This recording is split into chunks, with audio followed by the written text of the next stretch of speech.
Skoggangsmand, English, Outlaw, is a novel from 1917.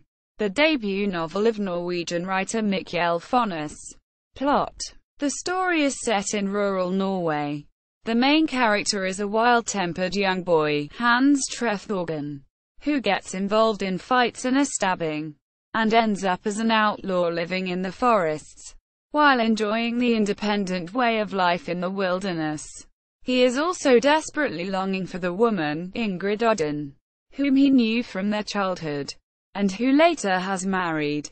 After various conflicts with the village people, Hans eventually ends up being caught and brought to prison. The legend about the Hedel church is embedded in the story. During the Black Death, in the middle of the 14th century, the valley Hedel was depopulated, and the valley became a wilderness.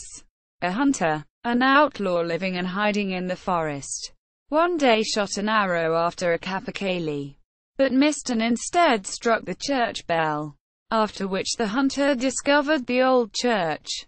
Entering the church, there was bear at the altar, and the hunter shot and skinned the bear. The hunter subsequently settled at a deserted farm south of the church. The gathering Hedelsmesse, held at Mikkjelmas, is a central event in the novel. Reception. The book received little attention by contemporary critics in Norway. It was received with enthusiasm by the later Danish Nobel laureate Johannes V. Jensen, literary critic for the newspaper Politikon.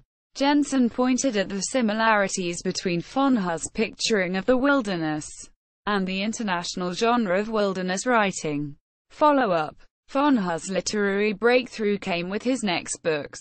First, the story collection Der Vildmarken Suser, and the subsequent novels Det skriker fra Kurviljuve and Trollelgen.